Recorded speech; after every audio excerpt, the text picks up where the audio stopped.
Inside the Game, back live across your airwaves here on the National Soccer Network. Whether you're watching on Roku, YouTube, TikTok Live, which I believe we're on right now, anywhere else across our social media, hello and welcome in. Nate Wangler alongside Ryan Glinsky for another fun week here in episode 260 and a weekend that was so jam-packed. It's rare that we look at our prep sheet and we're like, well, we got to fit all these topics in, but make sure that we summarize it in a way that it's only 2 hours long, because I think our show today could be 4 hours long with all the different things that happened over the weekend. But I know my man on the other side of the screen is running on fumes right now. He's a shell of himself at the moment, just kind of day walking over there. But we'll get through it nonetheless. But welcome back in. And Ryan, just a wild weekend, all the things that happened. But you guys were busy over at the network.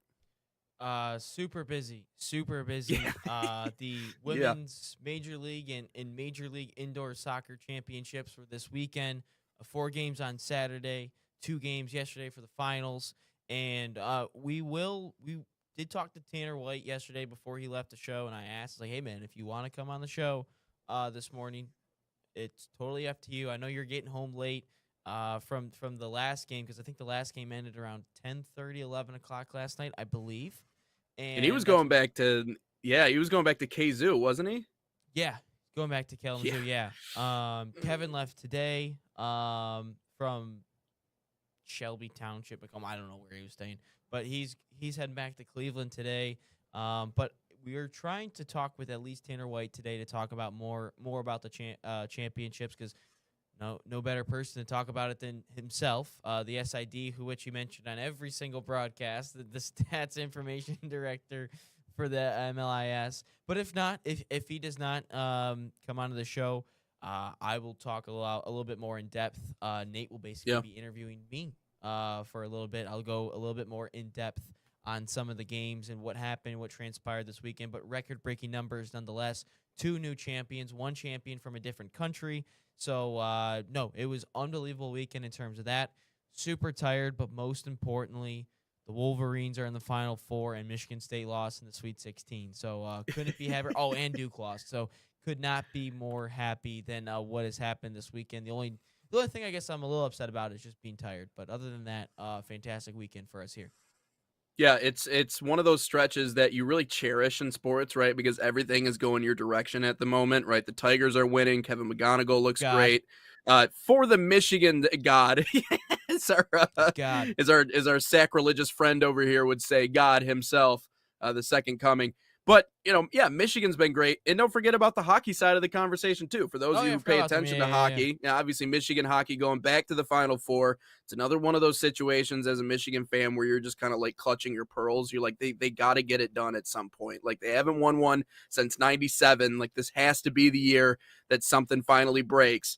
But they're back to it. Michigan State falls to Wisconsin, which, by the way, is the bigger upset. That's the bigger shocker in my mind than the basketball thing. Basketball we knew about. We'll talk about that. But I think the hockey part, they're a better team than Wisconsin. They just choked. So, yeah, the hockey conversation is certainly another part of it, too. I will say, so right before I left to come here yesterday, I was talking with my dad, and I go, this could be a horrible weekend for Michigan or a really good one, because not only is Michigan basketball, men's basketball in the Elite Eight, obviously, technically hockey was in the Elite Eight as well at that point. And the women's basketball team also in the Elite Eight. I think they actually play today. I think they do it Friday, Saturday, Sunday, Monday. I think that's how the women's basketball tournament works. And I will say this. Who do they play? Who does Michigan have? I have no idea. Couldn't tell you. But I will tell Let's you hope it's not UConn. No, UConn already advanced. Okay. Because that I forget what the guy's name is. Ariema.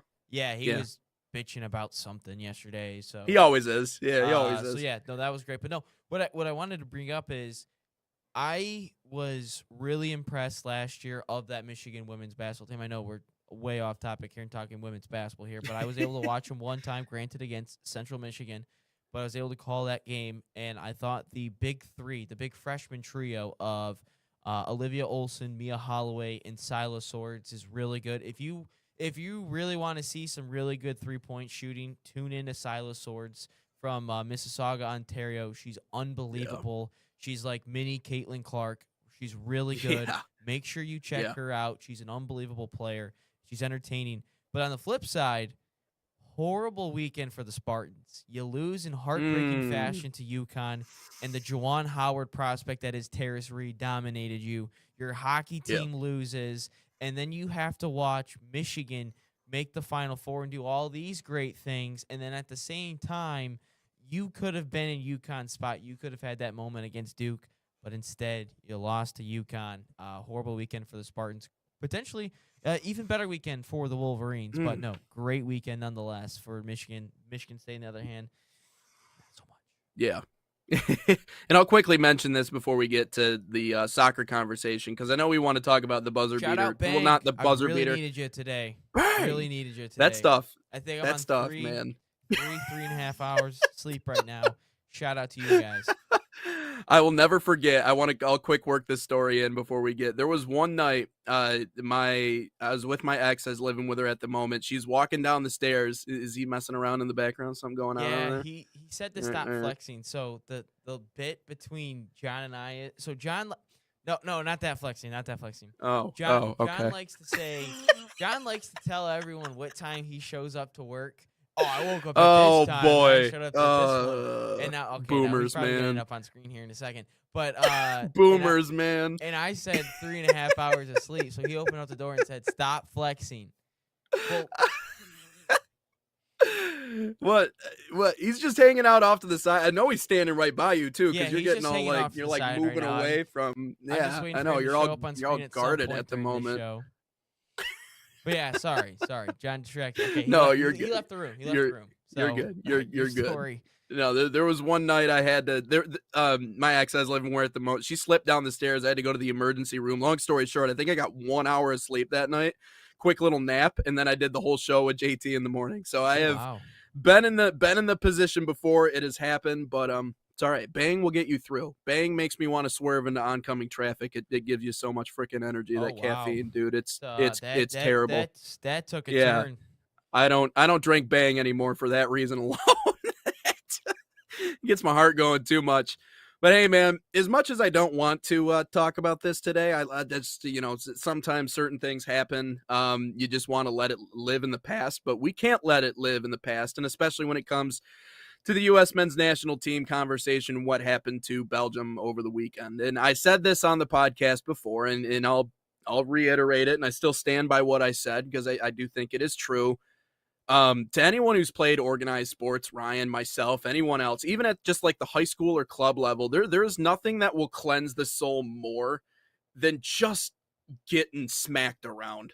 I mean, just getting blown out, dominated, manhandled, because it just makes you look around and realize, okay, we're not there yet. Listen, I'm the one that I hate when sports media and analysts and talk show hosts hark back on their playing days, because it really doesn't, it's not relevant to the conversation. I played high school soccer once upon a time. But this is how it really happens. But this is what a locker room looks like. No, I don't like that. But I didn't play the sport of soccer, but I have gotten my ass kicked before in a sport. That has happened multiple times, and I can tell you that it's a very somber feeling. It's a very humbling feeling. And the ego goes out the door right away, because when we showed a sliver of hope for this team, I think they proved in that friendly. And again, wins and losses, not the most important things, because they are just international friendlies, but it is an indicator. And I remember when I was in my freshman year, and I told you about this, Ryan, Allen Robinson, wideout. I don't know if he's with the Bears anymore or if he's even playing. I don't know where he's at, but played at Orchard Lake St. Mary's and is as old as I am, right? So he was there when I was at my high school, and we ended up playing them, and they had the Ross brothers, who both played at Michigan, and year after year they would just produce these kids that would go on and play at major Division I colleges. And so we played Orchard Lake one year, and from the first snap you just kind of realized, you're like, these guys are just better. They're just faster, they're stronger, they're more technically sound, they're more athletic. And they're mean. They play with a different energy and a different spirit that you're like, this is next level. I just went from playing against a bunch of middle schoolers who were either my size or smaller than me, that I just got to push around, and I thought I was big shit. And then you go out and you face a team that, again, produces some of the best college, athletes in the US year after year, and you're like, okay, there are layers to this. And That's what we found out on Saturday with the U.S. men's national team. Again, sometimes a blowout can be a soul cleansing, and I hope it is for this squad in the future. But what we saw on Saturday was the difference between what a quality European side looks like and what we have in the United States, which is Schrock. we do have Sorry, talent. I didn't mean to What? interrupt, but Schrock just Whoa, pissed me no, off. you're good. Schrock What'd he just say? pissed me off. He said, Like ole, that? ole, ole, Jelly Roll has the World Cup song. Like, no, Schrock. It sucks. It's awful, Schrock. You know my guy pays attention to social media. He sees what you put up on the social media. That's why he's getting after you. I finally got my Dan Hurley post up to everything. And then I look over to the chat, finally saw that Tanner White will be joining us on the show. Hype about that. And then Schrock's got to come in and drop this bomb on us. Come on, man. Jelly Roll sucks. No, I agree. I think a lot of people side with you. Shakira, you set the bar with Shakira. So anywhere beyond that, I don't, 2010, 2014 songs were peak. And then we're like, Jelly Roll? Yeah, Schrock, way to roll that grenade out there in 10 minutes into the show. I mean, geez, like we just got underway. Speaking of grenades, Toronto. Oh boy, where's this story gonna go? Speaking of Toronto, when they scored the go-ahead winning goal now, since they're playing against the Amarillo Bombers, they put their celebration was really sick. They took they threw a grenade in the middle, and then it blew up, and they all jumped out of it. So it was pretty cool. I won't lie. Oh, that's sick. That's sick. But yeah, anyways, thanks. Yeah, thanks for that, Schrock. Now that Purdue lost, I'm glad the Hook'em Horns lost. I can't believe someone's rage baiting the rage baiter. I don't know how that works. Schrock, 10 minutes into our show. Good job, man. Short temper right now. Short temper.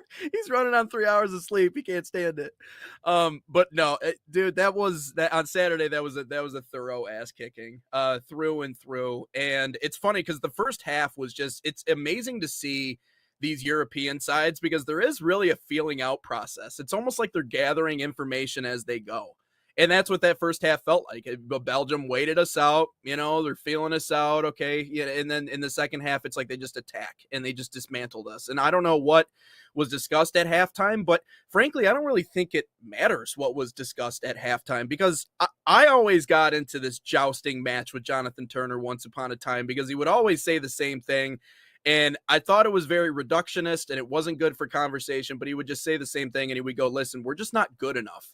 And I'd be like, okay, that's an oversimplification of things. Like, we got to take a deeper look. We got to understand. He's like, no, we're just not good enough. And if you look at our record against quality European sides, I think we're like 1 for our last 20 against like actual quality European football. And there are several reasons as to why that is. You can point at different things. And I remember watching Clint Dempsey after the match with Belgium.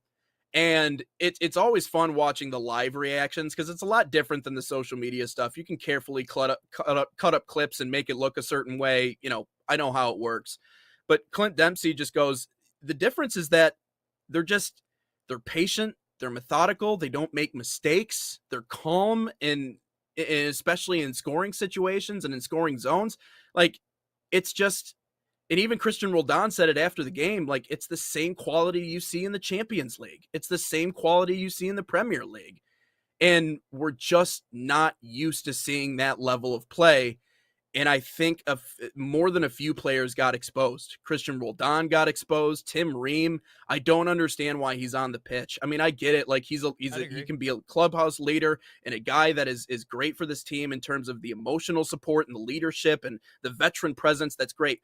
He doesn't provide what we need on the pitch. I thought Chris Richards looked not great. I thought Matt Turner, I understand. Listen, if you're getting peppered all game, you're gonna give up a few. Like, that is, like, blaming him is on par with me when you take off on Tarek Skubal about how he didn't win in the playoffs against Seattle. It's like, well, there were 9 guys in the lineup. Someone could have come up with a hit somewhere along the line to help the dude out. Fair, he didn't have God in his lineup, so. Yeah, that's fair. But it feels helpless knowing that it's one Matt or the other. Like, those are our options in terms of goalkeepers, and Matt Turner did not show me anything. in that game against Belgium. So positives, like I said in my video, I said there's one positive, and I think Weston McKennie. Also, Jedi Robinson is back. I'm happy to have him back in the fold. That was a good set piece off the corner. But with the exception of that, it is a very helpless feeling. And now to all the people who are like, we'll get out of the group and nothing more, I was like, for a while, I was like, you're just being haters. But if this is an indication of what's to come, again, it's just one match. I don't want to be reactionary, but it's troubling for sure. Sorry. My bad. No, you're good. See, I told you there's gonna be some dumb things for me today in this one. Sorry, I just had to. There's like a special surprise for when we have to go to Tanner. Also, we do have another NIL deal to announce later on today in this hour. Okay. Shrock, you like where she's going to school. That's all I gotta say, Shrock. If you're still in there, you like where she's going to school. No, I think you're right on just about everything. Again, I didn't watch the game fully in depth, just with what was going on Saturday, but I did tune in. Number one, what are we doing with the kits? Why are we all wearing white jerseys? What are we doing? So from there, I'm like, okay, this is already cooked. Like, we're cooked. Then get into the game, and McKennie scores a goal. This guy, again, you got to give me exactly how to pronounce your name, but he says, why is this guy so against God? Praying for you, bud. No, I'm not against God. I was saying Kevin McGonigal, the baseball player, is God. Because that's what every Detroit Tigers fan is saying. It has nothing to do with the actual God. I'm just saying Kevin McGonigal. This is coming from Backhoes Nashe. Dude, you're going to tell me how to pronounce that one, man. Or give me like a nickname I could use for you. But no, this has nothing to do with the actual God. It's about Kevin McGonigal, and everyone thinks he's God. So that's just not the one true God. Yeah, this is kind of the bit that I have going on now. So it's about baseball, not Lord and Savior himself. Yes. Anyway, anyway, where was I going? Okay, yeah, U.S. men's national team. But I will say this, another takeaway again. Yeah, see, thank you. Tell me how to pronounce your name too, by the way. I do. No, Shrock, it's not the Longhorns, dude. These guys in the comments, I love it. But no, has nothing. Tell me how to pronounce your name properly, so I can give you next time when you make a comment in. But no, Shrock, not a Longhorn.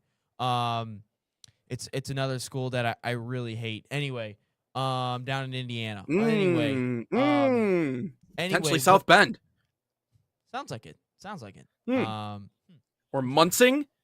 No, not Muncie. Not Muncie, all right. Indiana. Okay. All right. Sorry. Gosh, dude, this show is all over the place. I apologize, everyone. It's Monday. His brain's working at like 50% capacity right now, so we'll give him some room to breathe. I need to sleep bad. Okay. Where am I going with this? Yeah, U.S. men's You just yell and be angry about it, man. But I mean, we all understand it. What I would say is when I saw the starting 11 graphic, and I saw back four. That's what I go, we are cooked. But then at the same time, I also thought to myself, okay, let's experiment with it. Let's see what it looks like. Because, again, this game doesn't mean anything. It doesn't matter at all. But then I'm looking at the back four, and I go, Doku's going to have himself a day. Doku's going to kill us. And he did. He did it against Timway, and that's why I said that right back position is going to be so valuable now, and who it's going to be instead of Serginho Dest now that he's going to be out for potentially an extended period of time. Yes, Shrock. Yes, he did get an ND person. Yes, he did. But I will wait an additional 5 minutes before the next. God, dang it, Shrock. Gosh. I feel bad for all of our listeners. They're probably tuning away. I'm sorry, guys. Who is this guy? When I saw that back four, I go, okay, we're probably cooked here. But now I know we can never play with a back four against a real team. We just can't. It's got to be a back five. And that's just kind of the level of where we're at in our soccer careers, I guess, as a country. That's kind of where we are in our development. We are not a country yet that is able to play the way of the best teams of the world. That's just we're just not there yet. We can't do that yet. As much as I would love for us to play like prime Barcelona or play like a Man City, as much as I would love for that to happen, we're just not there yet. We won't be there for a while, and we have to play kind of that conservative playing style, which is sit back a little bit more, maybe hit on the counterattack, maybe that little kick and run and gun, whatever you want. That's kind of what we have to. That's what we have to do. So, Yeah. and that's not a bad thing because a lot of countries around this world have to play that way. A lot of teams around the world have to play that way, and they can still get results. Again, this game doesn't define that we're ever gonna win a World Cup. Even if we were to win this game, we still weren't gonna win a World Cup. But now we know for sure that we cannot play a back four. We have to have that back five of, Chris Richards. Hopefully he plays better. Tim Ream, and I know everyone's complaining about it, but you know what I'm doing, Nate? I do not care about what was said last week and what he's been saying. I'm going into college recruiting, send the house, send everything I can at Noah Kai Banks because this kid's got to play. I'm sorry. Yeah. I don't care if he doesn't want to be here or anything. I don't care if we got to buy this guy cars because this isn't college recruiting where gifts are allowed now. This is what I'm saying. You have got to send the house now because this kid's got to play because our center back options are not good. Our defenders are not good. Anthony Robinson, yes. Chris Richards, yes. Serginho Dest and Joe Scally, I think are good. But after that, we are cooked, my friend. We are cooked in the back line. And that's all I got to say about. Again, did not watch this game in depth. I also am very concerned about our goalkeeping situation. Weston McKennie shows up again. I think the players that we kind of needed to step up a little bit for in a tournament did so. In McKennie and all those guys, but defensively, oh my goodness, we are in we're in shambles. We are in a world of hurt, and that's why I said in my video, and I talked about, and people got after me. They're like, well, how many times have we heard about, well, this kid's the future, this kid's the next thing, this kid's the next. I'm not saying that Noah Kai Banks is like the he's not going to be Ronaldo Maldini or Messi out here. Okay, I'm not saying that. I'm saying at his age and everything, with the position that he plays on the field, it is a position need. Like if we were to rank the biggest position needs on this U.S. men's national team, that is probably right up there, number one on our list. And so to your point, absolutely. I mean, I agree with the sentiment that if he doesn't want to play, he doesn't want to play. Like the trouble with me is that he has already shown you he doesn't want to play with you. Either that or maybe he's frustrated by the other call-ups he's gotten and he hasn't seen the field nearly as much as the other guys that are in front of him. He doesn't get the cut over a Roldan or whoever we decide to play on. Why? Like, why is this? Why are we not willing to try out the young kid just as much as we are everybody else? So I can understand where his frustrations lie and why he wouldn't want to be a part of this. And maybe this is why USA Soccer, and I partially agree with why they are being patient in the process. I understand what Landon Donovan said and, the reaction that came of it, but no, you're 100% correct. I wasn't saying he's the next big thing. I was saying where he plays on the field, it could systematically change that we approach games and everything that we do. Yeah, and I think anyone with a soccer brain would agree with you. Like, we're not saying, look, none of these players are like the greatest. They're not the top 5 players in their position in the world. Like, McKennie and Pulisic are as, and I guess maybe Balogun, are probably as good as we will have. I don't want to say ever, but potentially ever in positions in the whole world game. Like, ever. Like, Pulisic, top 15 winger. I think I said he's just outside the top 10. I don't know if Balogun's in the top 15. I'd have to do a little bit of a deeper search there. But McKennie, in terms of central midfielders, he's got to be right around the top 15 as well. Maybe not. Maybe top 20. Again, I got to do a little deeper research on those guys. Yeah. But these guys are just as good as we've ever had in the world. Like, as well as Clint Dempsey, Landon Donovan, Tim Howard, as all those players were, these guys were not the top players in the world, like in their positions. Or even top 15. They didn't even sniff any of that. And our players are up there now. But I'm saying, look, if this guy, if the idea of this World Cup is not to embarrass ourselves in front of the world like we had in Copa America, and our defenders are ass, man. They're ass. I'll just say it as it is. Chris Richards, I think, again, let's just hope it's just one bad game. Let's just hope. But at the same time, this kid's got to play because if we're ever to make a deeper run in the World Cup, this kid has got to play in it. He just has to. I'm sorry, like he's got to play. I do not care about this whole. Well, I don't want someone on this team if he's not wanting to be on here. If he doesn't want to be on here, I'm tired of it because there's other players in this world that play for Jamaica that wanted that England call up so bad, yet they waited 5-6 years down the line to finally make that switch to Jamaica, and Jamaica took him with open arms. We are not a soccer country where we can pick and choose our dual national players. We are not at that level. So I do not care if he doesn't want to play or not, because look, any player that will eventually get in the World Cup, they're going to play. This isn't a thing. Well, you're offering me so much money. I have to. This isn't a Monty Williams situation where you're just, I don't want to be here, but you're offering me so much money, I just can't refuse. No, these players know the World Cup is one of the only opportunities one of the few opportunities they'll ever get to play in the world stage. So give this guy a call up, send the 50 recruiting hours a week on this guy, get him in the roster, get him in the camp, get him in the World Cup. I do not care anymore. Yeah, and you have to prove to him that he will be a priority. I think that's the biggest thing, because maybe to this point he hasn't felt like a priority, and maybe our choices and who he played in those windows leading up to the new year and the holidays and everything probably wore him thin. He probably didn't feel like he was a priority, and when he did play, he was great, and it was someone that we talked about in length when he did honestly get his opportunity. Didn't he score 2 goals in a game? I thought he had 2 goals in one of our international friendlies. Nokai Banks, or at least a goal or an assist or something. I thought he contributed to 2 different goals when he played. But either way, you have to prove to him that he is the priority in all this. By the way, another player that did not impress me on Saturday, Berhalter, was buns, dude. He was not great. I understand the frustrations from the peanut gallery if they're saying that maybe nepotism has put us in a bad spot. I mean, like you were saying, I hope it's just one bad game, but I just don't think these MLS players, from what I saw on Saturday, can hold up, man. That was the other part, is I just felt like there was a layer in terms of just the competitiveness in general between what we saw to the MLS players involved and everybody else. But no, you have to prove to Nokai Banks that he would be not just another player, not just a guy who's rostered, not just someone who can come in and provide quality in late minutes and late opportunities. He will be a part of our starting 11.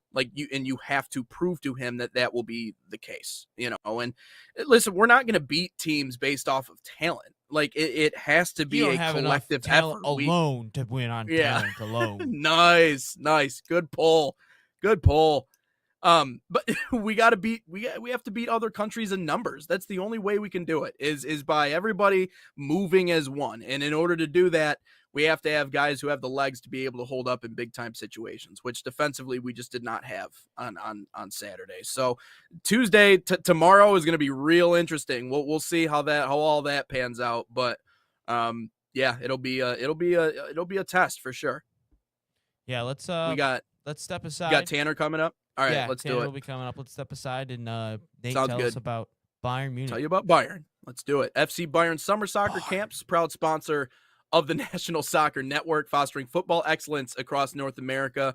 Open to boys and girls of all skill levels. FC Bayern camps deliver elite training inspired by FC Bayern Munich's world-class philosophy. Select your city and start a promising soccer path. And right now, save $30 on registration by using promo code BayernNSN30. And that's BayernNSN30. Or scan the QR code on your screen. Learn more at FCBayernYouth.com.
So the dream behind Irene's was simply to be a place where the community could come and gather. This is my hometown. We're raising our family here, and we just want to be a space where people can come together as a community and share a great meal.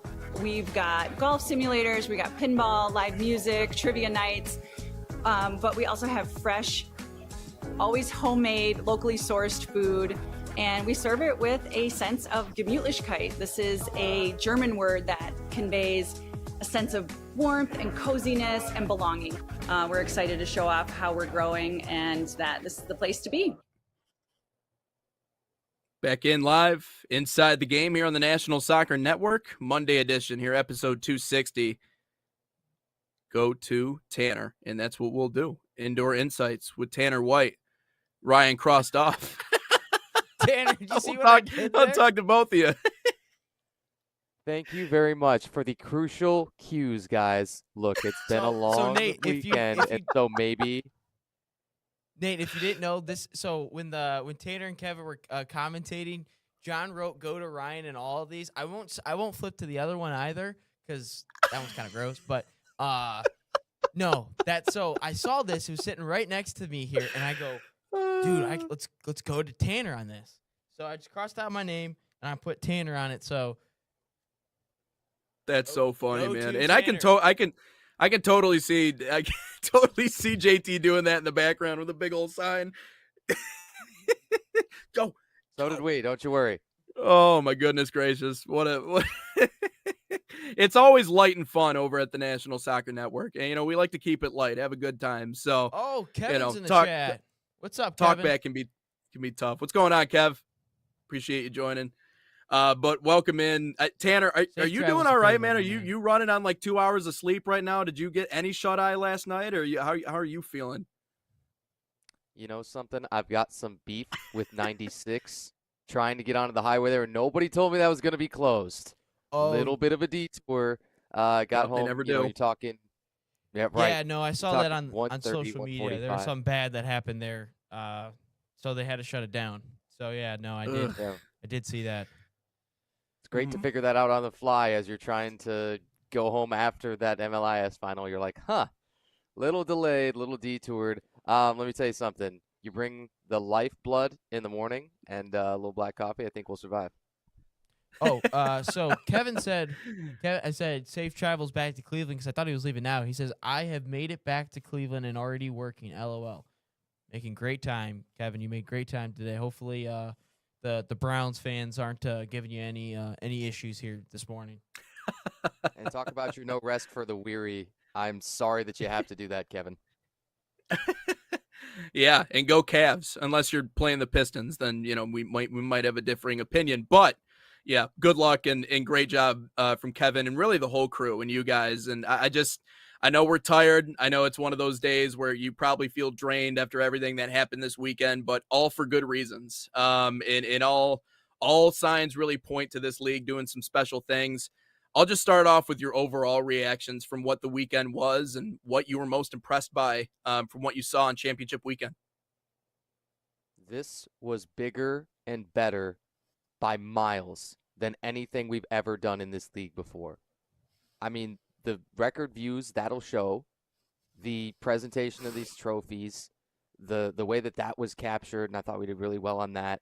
The engagement that we've seen across all platforms, socials going unreal right now. The atmosphere in Las Vegas, everything combined is there. You see the number right there, right?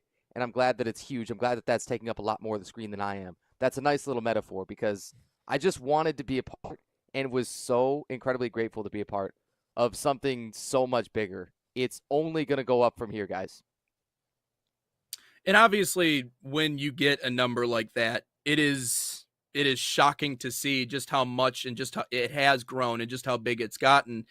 Taking that moving forward and what lessons you learned from this weekend and what you would like to implement maybe going into next year or hold on to going into next year. What really worked for you guys that you were able to get this final result? I think it's trust in our clubs. I think that the clubs took incredible risks and they took tremendous journeys. And Toronto had, some issues with the flights. There was very few that said, "Oh yeah, our travel was the easiest thing in the world."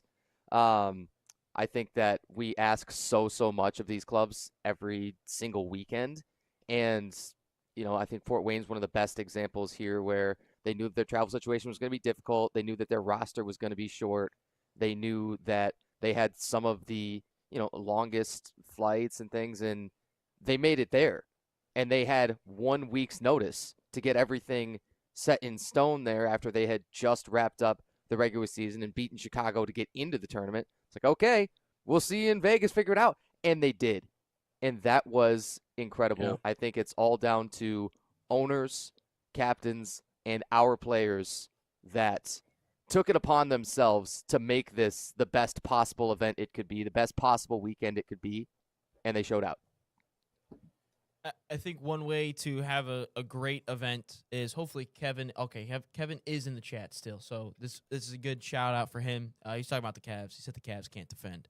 Pistons don't have Cade, so I'd rather have superstars than not having a superstar. But anyway, what I wanted to say is one way to have a really good event is have great commentary.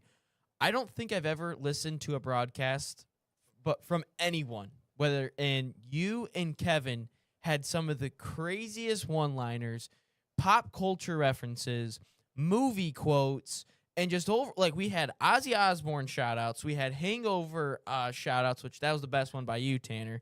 We had Smooth Operator from Kevin. Then we had Ruh-Roh Kevin from Tanner with Scooby. I think the best one, though, is still that made my stomach hurt because that was disgusting. That was unreal, Tanner.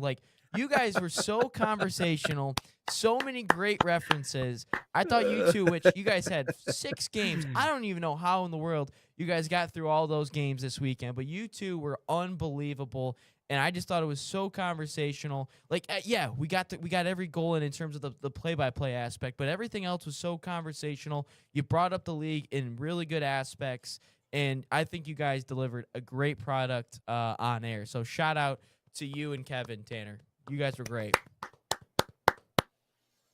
Hey, thank you very much, Ryan. I will always tell people I won't promise you much on air, but I will promise you that we'll be unique and entertaining. Whether you like it or not, you're going to be entertained. Mm-hmm.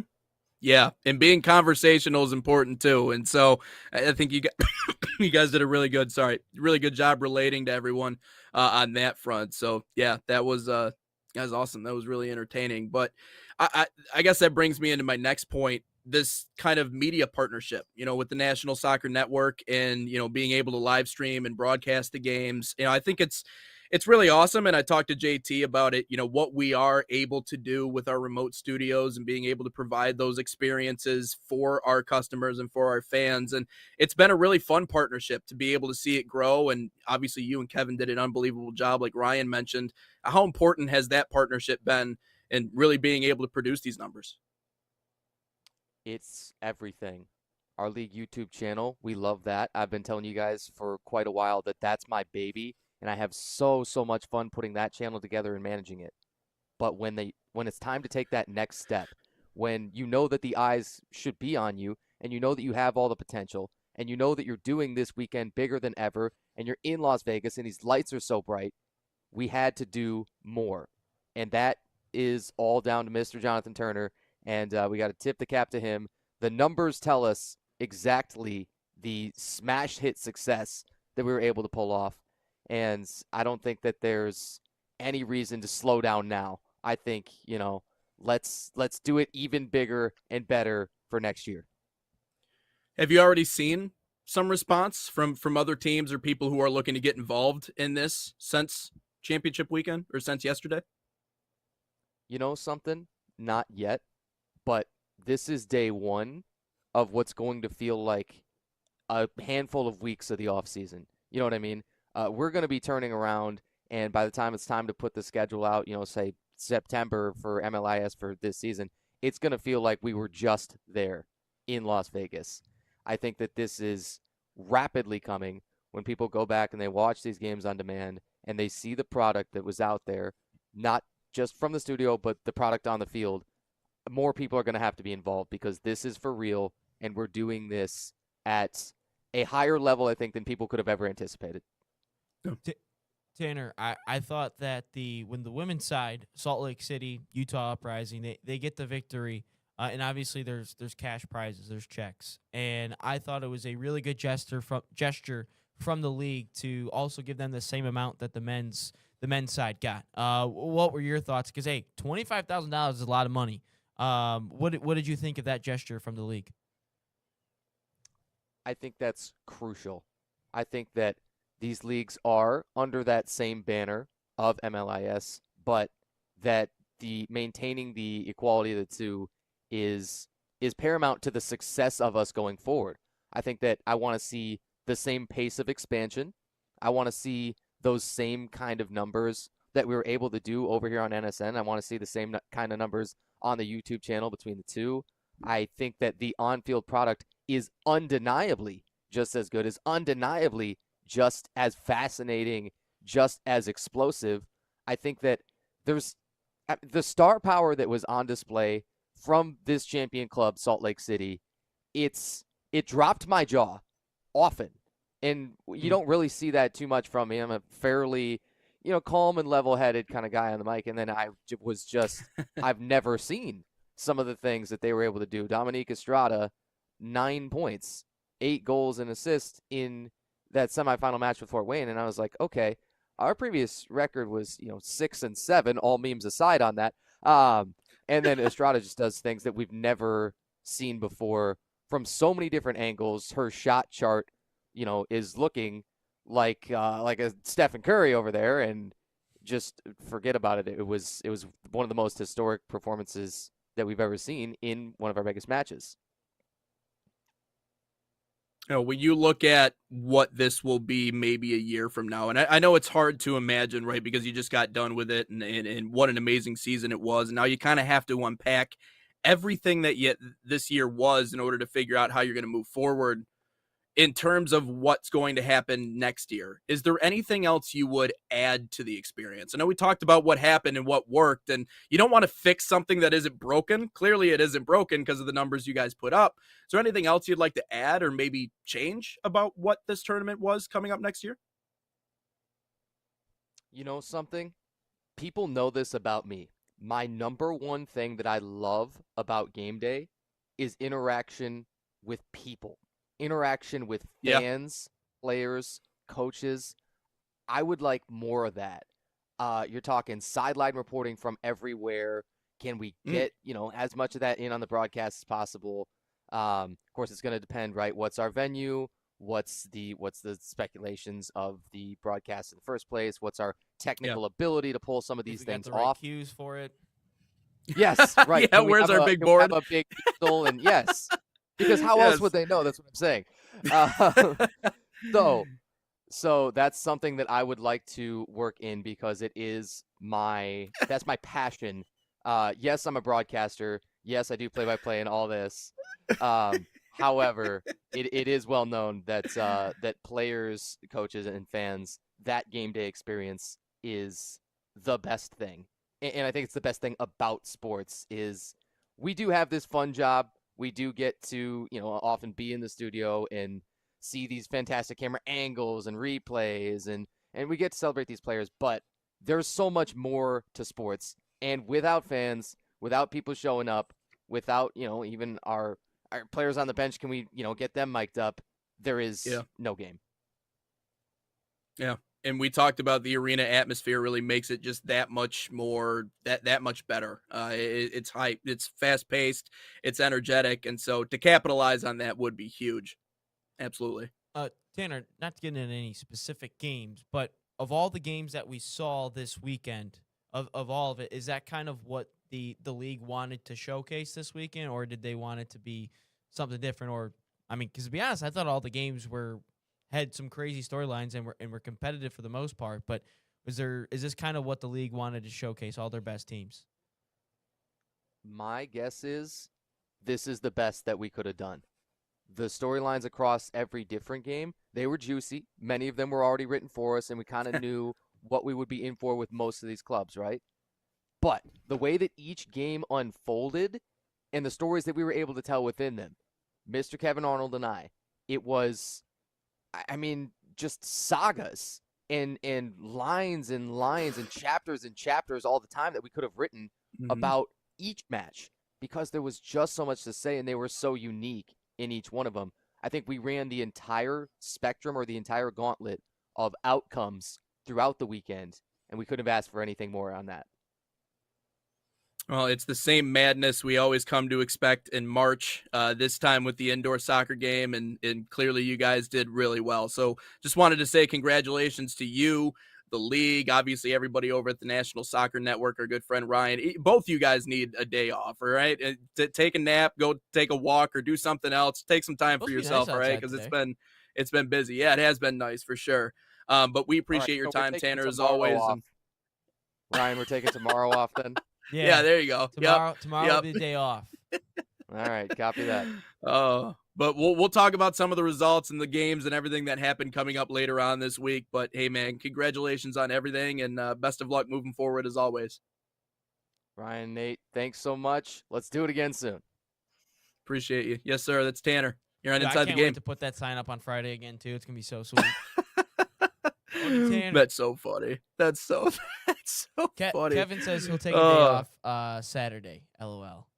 Well, Kevin, you also deserve. He also said in the chat. He says, by the way, it's good I can only type responses because my voice is so down bad. Dude, these guys were energetic. They gave it for every call. Even when it was 19-1. These guys were giving their full energy all the time. So there's only so much honey or throat drops that you can take before it's ineffective. Your voice is just gonna run out. So that always works. Taking naps, some electrolytes, all those things. We are way late for a break. So Nate, we're gonna tell us about Barcelona. When we come back, we'll talk about the new NIL deal. So Shrock, hopefully you're still in there. New NIL deal, and then we'll go into, I think, the USA Fit to World Cup or whatever you wrote down. But all right, tell us about Barcelona. We'll also maybe mention Denver Summit in there as well. That's a really cool storyline over the weekend. But first, you're right. Barca Academy is a proud sponsor of the National Soccer Network and the official academy of FC Barcelona in the United States. Designed for boys and girls ages 6 to 18, Barca Academy camps follow and replicate the FC Barcelona game model, the same philosophy used by Barca's professional coaching staff. Right now, you can save $30 on registration by using promo code FCB30. Again, that's FCB30, or scan the QR code on your screen. Find a camp near you at fcbarcelona.us/camps.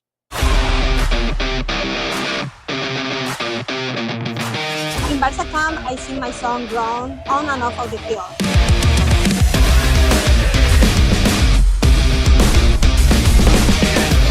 Don't miss the time to register. Sign up now for Barca camp.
The National Soccer Network presents the MLIS and WMLIS Finals weekend. 8 teams battling for a championship at the Orleans Arena in Las Vegas, Nevada. Don't miss the excitement March 28th and 29th as the top indoor soccer teams compete for the title. Watch every match live and exclusively on the National Soccer Network. Yeah, and you can catch us Monday through Friday, 9 to 11 a.m. here on NSN. Inside the Game. Yeah, exactly. It happens, man. I feel like sometimes I'll hear commercials from stuff that happened a month ago on the radio. I'm like, yeah, well, that doesn't quite hit the same anymore. But again, you can catch us weekdays 9 to 11 a.m. We'll be talking about the MLIS again coming up later this week. Tanner will rejoin us, but wanted to fit this one in. Obviously, we just signed Andrew Corder to an NIL deal here at the National Soccer Network. Warren De La Salle standout. Now, on the women's side of things, we're going to talk a little bit about that. A new signing here on the National Soccer Network. Yes, sir. It is Lily. Woo! It is Lily Jekyll. She is actually a Notre Dame commit. That one's for you, Shrock. Notre Dame. I know you like your Irish. She is on the Nationals, and she also plays for the U.S. Youth soccer teams, U.S. Youth women's soccer teams in our country. But she's currently committed to the Notre Dame Fighting Irish. So shout out to you, Lily. I imagine you're probably on spring break like all the rest of the high schooler kids, so hopefully we can get you on the show at some point in the near future and talk about your soccer journey and all that fun stuff. But yes, new NIL deal. We had Maddie Vernard. We've had Andrew Corder. Now Lily Jekyll joins us here in the National Soccer Network family. So shout out to you, Lily. Congratulations. Also congratulations on your commitment. I will say this, Lily. I don't know. I'm sure you've probably watched Notre Dame soccer games in person, but hopefully they do start off the games with Shipping Up to Boston. Dropkick Murphy is an unbelievable song to start the games off. Hopefully they do that for the women's soccer program. I know they did for softball when I called one of their games last year. So hopefully they do the same thing for you, and hopefully that gets you pumped up because that's an unbelievable song to start off games. But anyway, shout out again to Lily, and welcome to the NSN family.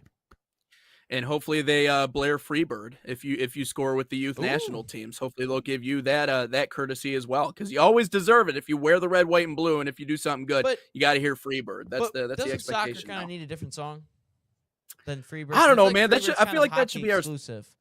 Yeah, that should be our song for everything, though, man. I don't know. Maybe I'm wrong. I mean, I feel like it's, but you're right. What we got to figure out what an alternative song would be for soccer. All I'm saying is they played it at the USA Belgium game. Now, obviously, that didn't end up going the way we wanted. They did after McKinney's goal. It was cracking me up.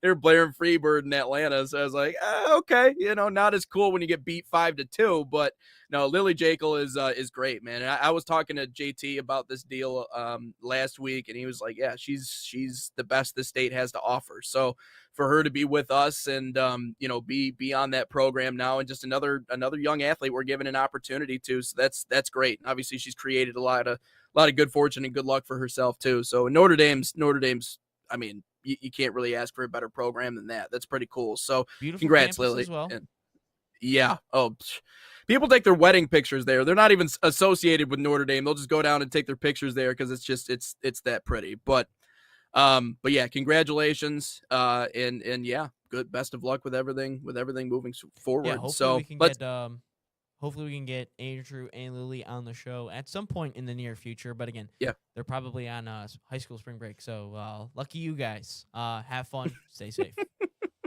Enjoying their time off, and Ryan's time off will come up tomorrow. It will come here soon, Ryan. Let's get into shortly after the show. Yeah. Oh, there you go. But let's get into our next part of our talk. I just wanted to mention this because I do think it is really important. We'll talk about the U.S. and if they're fit to host a World Cup. I know some people have brought up some concerns, and taking that victory lap after the Belgium win, it certainly has added to those sentiments. But I wanted to mention this. Denver Summit set a new attendance record, a new standard in the NWSL over the weekend. Over 63,000 people in attendance for their opener in that game at Mile High Stadium. This from ESPN. The line to purchase merchandise on the west side of the main concourse stretched hundreds of people deep as kickoff loomed on Saturday at Empower Field at Mile High Stadium. The crowd that spilled inside from the morning tailgating was not clad in Denver Broncos blue and orange, but instead in the distinct forest green and the city's new NWSL team, the Denver Summit FC. It was in total 63,004 fans in attendance for that matchup for Denver. All I'll say about this, Ryan, is first of all, that's, and I said this on social media. I'm like, that's an NFL game. Like, that's literally that's a crowd that would rival an NFL game, which is obviously king here in America. When we talk about the sports scene, they dominate everything. But to have a response like that in your debut at Mile High Stadium, just looking at the pictures of it, it tells a story. And the story that it tells is this, and that is women's sports is on the rise here in the U.S. And it's cool that I feel like in a lot of ways we're kind of, I wouldn't say setting the standard, but it certainly feels that way. You have the birth of Major League Volleyball. You have those two different distinct leagues verging into one, which has become massive. And I can speak to that here in Grand Rapids because the crowds are always filled out for the Grand Rapids Rise volleyball games. You look at professional women's hockey. I mean, they opened up in Detroit, and I mean, just filled, just a sea of signs saying, hey, Detroit needs a team, which I think would be awesome. And I would certainly go to one of those games. And then you see this, with women's soccer. And I think it's also a reminder that, we have a lot of soccer fans and people who love the sport in the United States.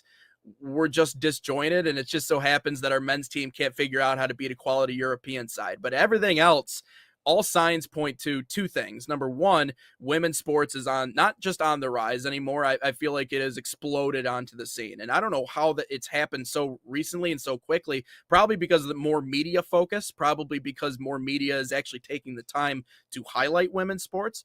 But the other side of the conversation is that soccer is, I believe it is very healthy. The soccer culture around the women's game in the U.S., and that was just another more recent example of it. But I can't say, I mean, outside of, obviously they had the Premier League game at the Big House, but with the exception of that, I don't know if I've ever seen a crowd quite that size here in the United States watching a soccer/football match. So two big takeaways from that one. That was really inspiring to see. And so congratulations to Denver in setting that milestone and setting that attendance record. And I just think it's a huge indicator of what's to come in that league.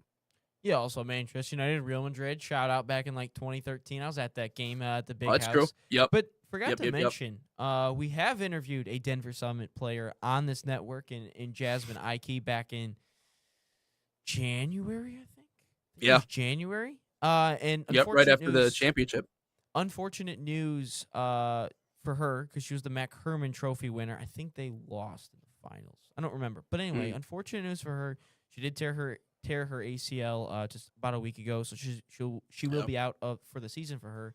But she's an unbelievable talent, and I remember asking her, I was like, "Well, how did you get involved with a team that hasn't existed before?" Because that always blows my mind. Because some of these teams have never existed prior to this season, and they always bring it up. I'm like, how do you sell a player on this? And she said that the culture that they're building over in Denver is something to think about or something to build on, and it's really great over there, that culture that they're building with everyone. It's a great sports town too. Denver's an underrated sports town, if I'm being completely honest with you. They love the Nuggets. They show up for them. I think they're all avid NFL fans when it comes to the Broncos. Mile High is a good place in terms of a sports town. Their owners, one of the owners is interesting. Stan. Well, Kroenke. Yeah, for sure. Some choice words for that, man. For sure. Some choice words for that, man. Just saying. But I know we are at the 10 o'clock hour. Do you want to take a break, or you want to get into the final part of our soccer conversation here? Because I got one more thing I wanted to fit in here before we get conversation. Because I wanted to talk about passionate about it. So let's talk about that. So obviously after the U.S. lost to Belgium 5-2 on Saturday, a lot of people took that opportunity to take a victory lap. Whether it be picking apart the American people and how we're dumb and we don't understand it. Just, everybody is going to take the chance to pile on about the U.S. losing. We understand it. It comes with the territory. A lot of people focusing on my forehead recently, which I know, listen, guys, I know it's big, right? I got the receding hairline. I got the receding hairline going on, but I was going to say this, Nate, and I wasn't trying to be a douche about it, but like, do yourself a favor, like back the camera up a little bit more, for yourself. Your head did look pretty big. So, back it up back it up a little bit more. Give yourself some help yourself out a little bit, Nate. Your videos are good, but like It's the way I cut it up, dude. It's the way I know I was too close to it. I gotta get like a something, some sort of setup where I can be far enough away. But yeah, no, Just do what I it's do. how I Set cut your it up phone for up on sure. a dude, I literally put my phone up against like a glass jar in the table in the basement. I set it far enough. The only difficult part is sometimes the basement window just above my head is like it's too bright, so I gotta move around a little bit. But Yeah, help that's yourself out, Nate. Help yourself I know, out. I know.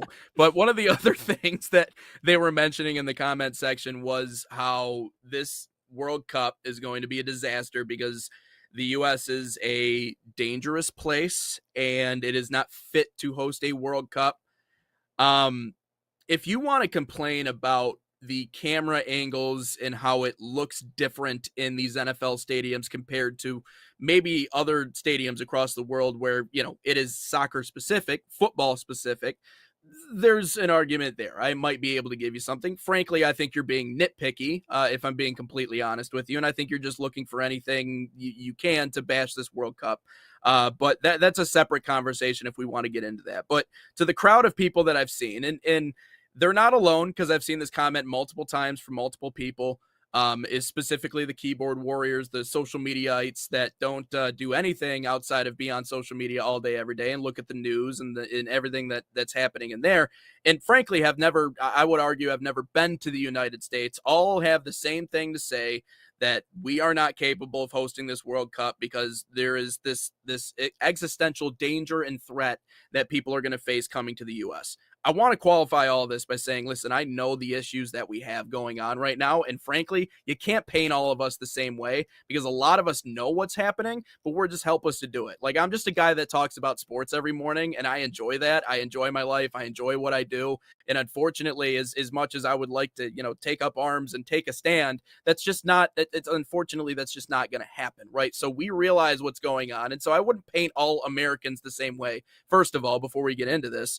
But the other part of this is, if we're going to talk about how this is going to be the worst, because I've seen people say this is going to be the worst World Cup. It's dangerous. We're not capable of hosting it. Worst World Cup of all time.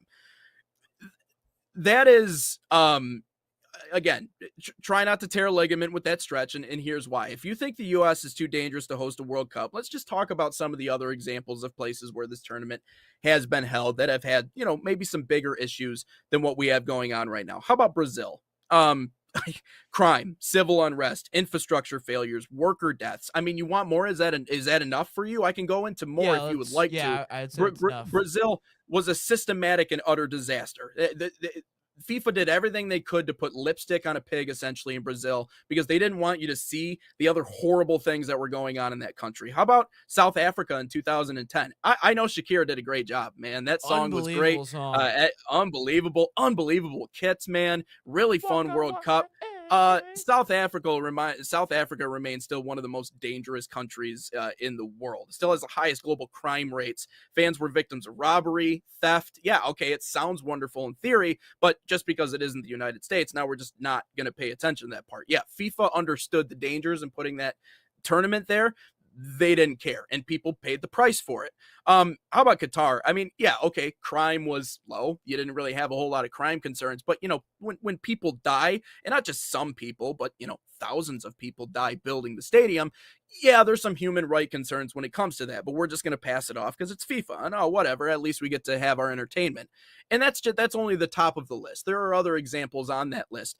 But the point that I want to make here, Ryan, any guesses as to, and the most dangerous countries in the world in terms of just you being there and the potential of you being robbed or shot or stabbed or anything else along those lines, where do you think the United States ranks on that list? If you were to just give me a guess. Outside the top 20. Yep. Outside the top 35, actually. It's 36th. Oh, wow. On the list. How many countries are in the world? 100 something? 90 something? I don't know. I didn't look at I don't know what the specific number is. But anyways, any guesses who was higher on that list? I would say Brazil, South Africa, Qatar, and Russia. Brazil, South Africa, Russia, and Mexico. Because Mexico, at least to those who are actually in the country of Mexico and have seen what it's like, and I know people that have family there, have all said the same exact thing. It is a third world country. It is a narco state. And if you don't know what a narco state is, that means the cartel controls everything. Politicians, law, everything that runs through that country is in one way or another controlled by the cartel. They have their hands in everything. So I understand why people would say there are concerns, and the U.S. is at war right now. But if we were to just step back for a second and be honest with ourselves, you haven't been here. You haven't stepped foot here. You haven't been in the neighborhoods here. I'm not going to be as an idiot to say that there's no danger, because there's danger in major cities. There's always going to be danger in major populated areas. You need to be smart about where you're going and what you're doing. But this hysteria around just how utterly dangerous the United States is overblown, and frankly, it's just meant to make the U.S. look bad, if I'm being completely honest with you. That is the only purpose of the slander campaign, to say that somehow we're too dangerous to host the World Cup. You have had the World Cup in some of the most dangerous places in the world, and one of the places that's going to be hosting it this summer, again, is not a safe place. I know as Americans, our understanding of Mexico is, freaking Cancun, fun. Yeah, okay. There are certain places dedicated to you specifically because you bring American dollars to the economy, and that's what helps keep the economy going and stops it from collapsing. I mean, tourism is like a major part of what that economy is. We take that away from them because all of a sudden we're like, hey, there's some real human injustice issues going on in Mexico. Maybe we shouldn't spend all of our money there. Then, something might happen. I'm not saying the U.S. is some sort of perfect country, but it's a fantasy. And if you've never been here, don't comment on here. It's pretty simple. I said the same thing about Detroit on our show. Same thing about Detroit. And what do people say in the comment section? Oh, it's terrible. Never go to the city. It's horrible. It's crime infested. You're going to get robbed. Have you ever been here? No. Okay, well then, cool. You just answered your own question. So that is to people who do think that the U.S. is somehow this most dangerous place and it's going to be the biggest failure and everybody should be afraid to come to our country. I actually went outside this morning, Ryan, and I got this cool artifact for our podcast, and I wanted to show this off to you. I found this morning. This is grass. And what's really cool about grass is when you touch it, you start to realize, like, oh, wow, there's a world that exists outside of the screen that's in front of my face. And maybe if you were to come to the U.S. and actually see it, you would understand that all of your assessments of just how much of a dangerous, for lack of a better term, shithole it is wrong. It's completely wrong. It's completely false. And this hysteria around this is going to be the worst World Cup of all time. If you want to argue that it's been Americanized, I'll agree with you on that one. NFL stadiums, halftime performances, those things are probably annoying to the true European fans. But to say that we're incapable of hosting it or this is the worst place we've ever had it, Google is free. You know what I mean? Like it doesn't take very much to figure out that that's wrong. Not even close. I did remember this too about Qatar. Do you remember the journalist Grant Wall? Yes, I do. Yeah. Mm-hmm. I mean, again, you can look it up and think for yourself out there in listener land. Yeah. But a conspiracy around his death because he wore a rainbow T-shirt in support of his brother, and he received thousands of death threats from Qatar people. Yep. And he had to get a vaccine or something randomly. And again, not saying that's the exact cause of his death, but you can take that with what you will. So just saying. But no. Yeah, they don't like those types of people in certain parts of the world. But the United funny States, how that works. The United States is one of the very few countries that is fit to host World Cups, Olympics, Copa Americas. I don't know what else other worldwide tournaments there are, that they are one of the few countries that are fit to host something without all the extracurriculars and all the sidebars of everything. Yeah, public transportation is going to be a bitch, but happens every single time. Go to a city during a home NFL game. It's always an issue. Always has, always will. When you have tens of thousands of people going into a small place every single time, that's bound to be an issue. You think of, well, the ticket prices are bad. If the ticket prices are the one bad thing regarding a tournament, I mean, guys, this is not a bad tournament. This is not science. Are ticket prices out of hand? 100%. Do I think they're going to go down? 100%. And I think FIFA realizes it. They tried to pull a fast one. They tried to get the most bang out of the buck, which, again, I can't hate. Yep. And I think they're finally realizing that. Maybe security issues as well with host cities. Yeah, but there's security issues every time you host Super Bowls, every single time. Do we really have to talk about the Euros in 2020? People were fending for their lives in the Euro final because a whole bunch of English assholes had to get into the stadium and had to knock down barricades to get into the stadium, harm people on their way in just so they could fit in, so they could go into the stadium illegally. I'm just saying, like, yes, we had an issue with Copa America, but I also think Copa America was a wake-up call for USA's security, soccer security, whatever you want to call it. Yeah. And I think they won't let that happen again. A lot of people hate the United States because there's one person that they highly dislike, and I don't think that is I don't think that's the one person you judge a whole country on and judge the book off. You don't judge a book on its cover, as everyone says when you're younger. And the United States is full of wonderful people, just like every country that you've never visited that you think are bad people. There's some really good people in this world. You're not going to be in harm's way because if we looked at the last handful of World Cups, this World Cup has the least amount of issues of all the other ones. The issues that we have are all the financial ones. We don't have thousands of people dying because of building our stadiums. We don't have thousands of people being scared for their lives because of crime from, the people. You that can are wear a already rainbow here. shirt here. Yeah, exactly. It'll be all right to wear a weird. rainbow Like, shirt here if you want to. Like we can debate all day, Nate and I. We have before about money this, money that in the tournament.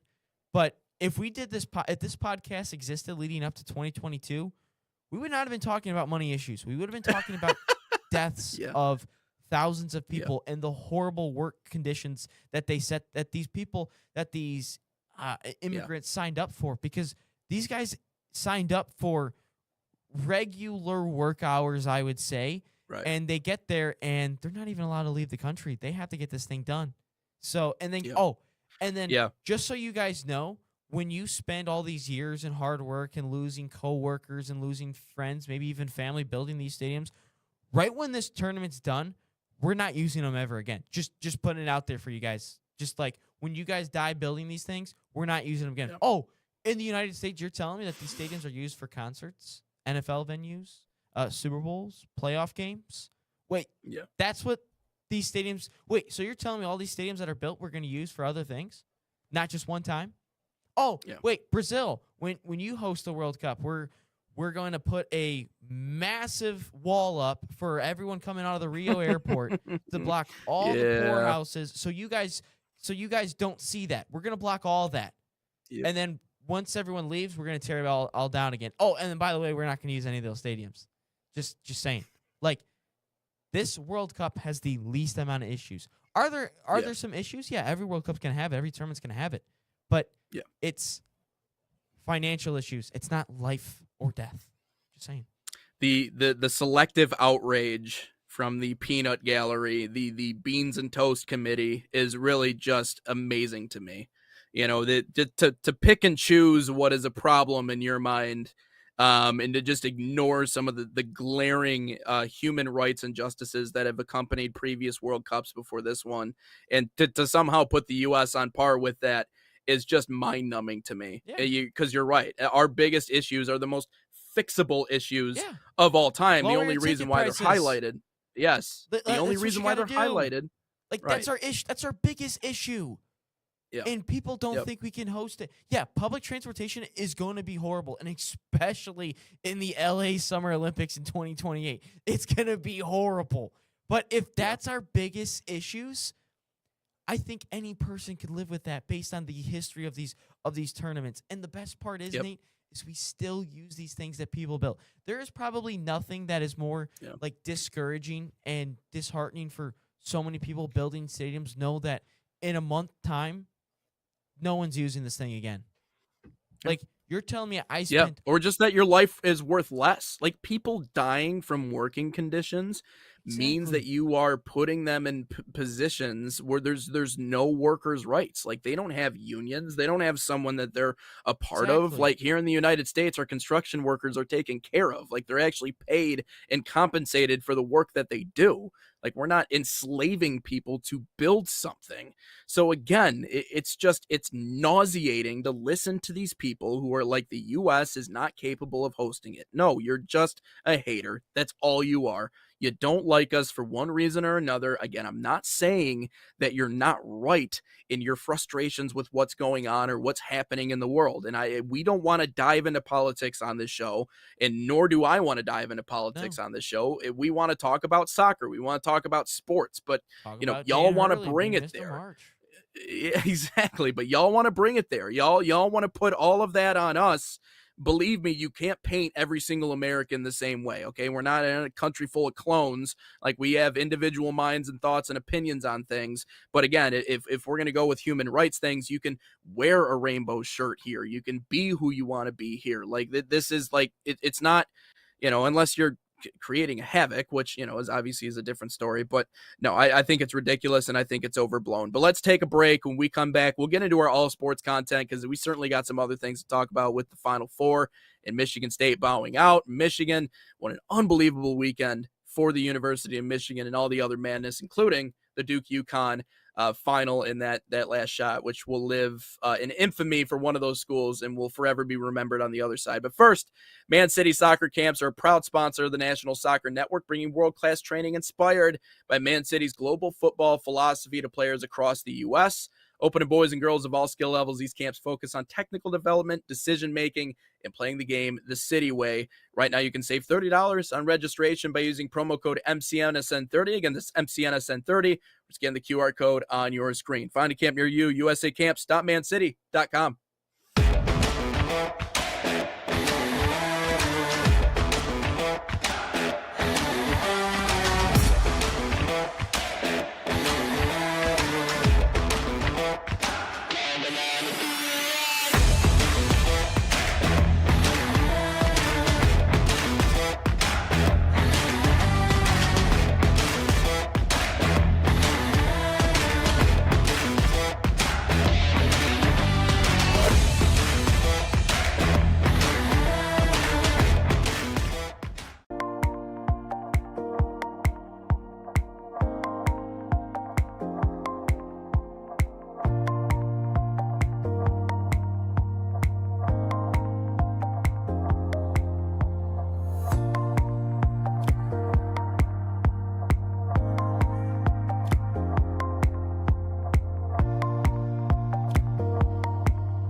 Back in live on the National Soccer Network, Inside the Game, episode 260, into our all sports content. Again, follow us on social media, Sports Nation, that's sports with a Z. Ryan Glinsky has been busy this weekend, fitting in videos in between broadcasts and everything of the like. And what a wild stretch it has been in the NCAA tournament. Michigan just dismantling Tennessee, blowing out Tennessee. Axel Lindenborg with, I believe, a 50-piece in that game against Tennessee in that one, but huge weekend all around for the University of Michigan. Yeah, these are weekends that either go really, really good or really, really bad. And so far, it's been really, really good for Michigan. There's still one more team that needs to get into the Final Four, and we'll figure that out later tonight at 7 o'clock. They're taking on your Longhorns today.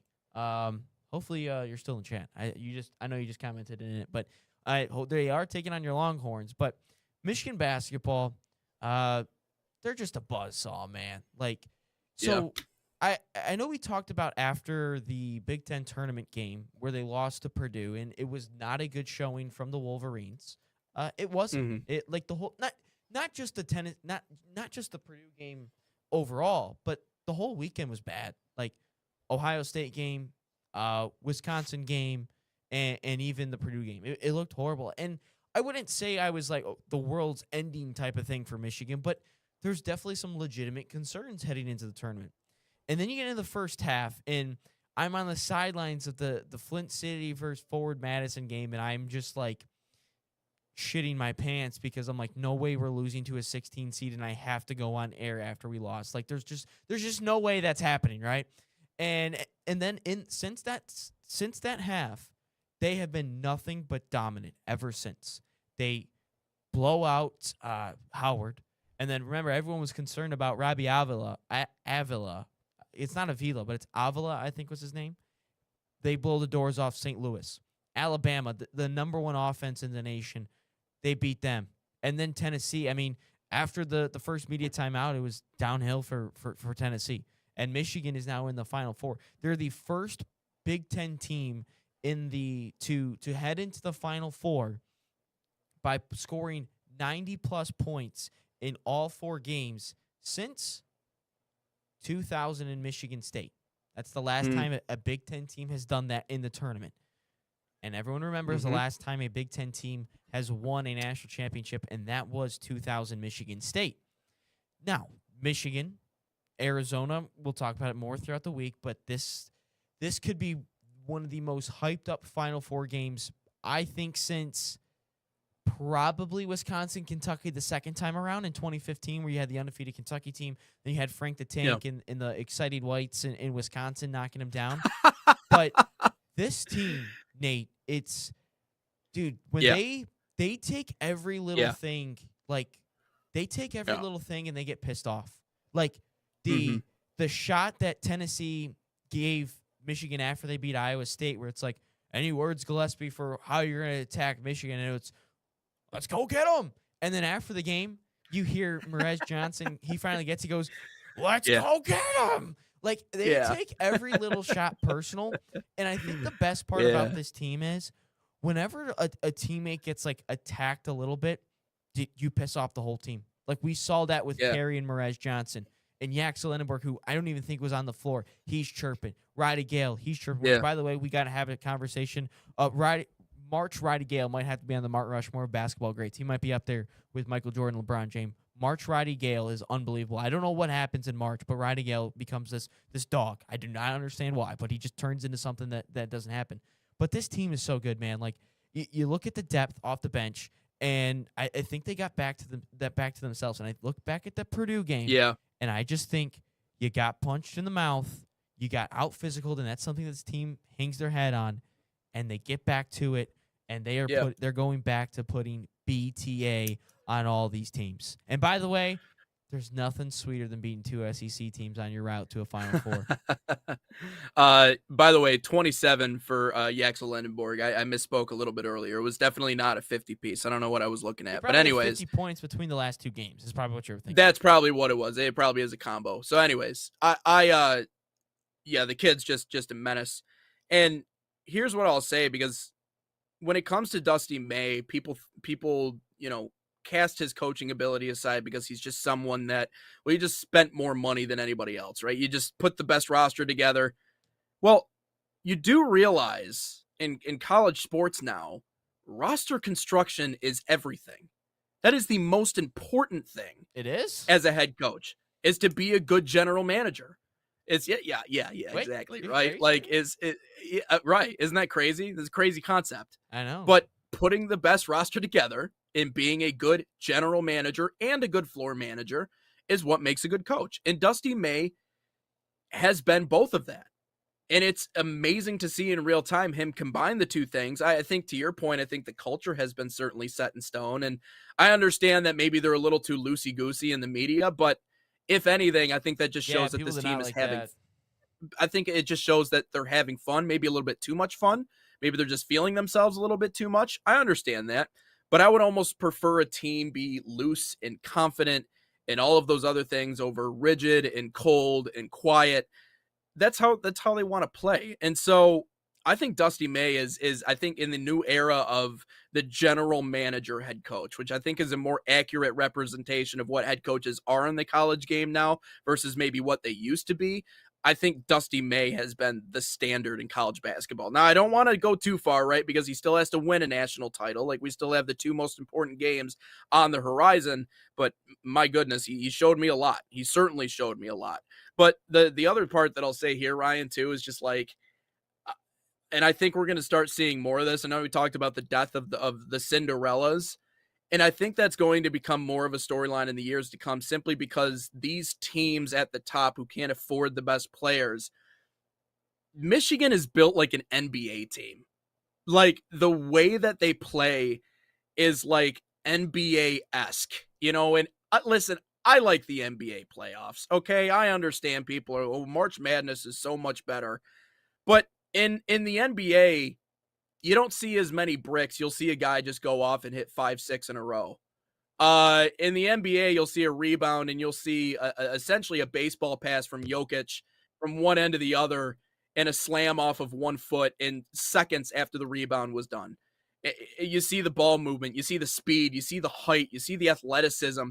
I mean, it's just, they're aliens. Like, if you've ever sit courtside at an NBA, or forget that, even a G League game, you're like, how is a 7-foot guy able to stretch the floor in like 4 steps? How does that happen? And so when you look at the way Michigan is constructed, they're bigger than you. They're stronger than you. They're faster than you. They're taller than you. They are constructed the way an NBA team would look. And it's, how do you even compete against that? Arizona can match up against that. I'm not saying they're going to blow by Arizona by any stretch of the imagination. I think it's going to be a great game. But it is the way that this team was built. You know, I'm always for the you know, who's the player for the Bulls? What's his face? Like Yoshi, or the 5'8" kid who's like having a good stretch, right? I forget what his name is. I'll think about it here at some point, probably at 3 a.m. when I wake up to go to the bathroom or something. But anyways, like, it's cool to see those stories. You know, the Nate Robinsons and those guys who are like undersized really succeed in this game. Isaiah Thomas, another example. But this is a tall man's game, and it will forever be a tall man's game. And whoever has the size advantage, generally speaking, is going to win. And I think Michigan, to that degree, they're tall, they're big, and I think Dusty May kind of realized that, and just the ultimate roster construction that we've seen in college basketball this year. Now, again, Arizona can go toe for toe with us, so that game, it'll be a good ball game. But it's just the makeup of this Michigan team, that the way that they're structured, the way that they're built was just that much better. And obviously on the Michigan State side, I find it hard for Spartan fans. First of all, maybe an ounce of sympathy here from me. I realize I'm a Michigan man, but what a brutal weekend, man. I mean, Wisconsin is not a better hockey team than you guys. That was an upset. That wasn't supposed to happen. That program is on the rise, and I think they're certainly in a place where they can make championship runs. He's finally going pro. Yeah, big time. But you know, so that's the bigger upset in my mind. But when it comes to the basketball conversation, and I know that you had mentioned something along these lines over the weekend, Ryan, we had set our expectations of what the ceiling was for this team a long time ago. You know, so I understand that March can give you some sort of false hope, because you know that Izzo's going to win in March. He's going to get to March. He's going to win a few games. They're not going to bow out in the first round. At least most times they're not going to.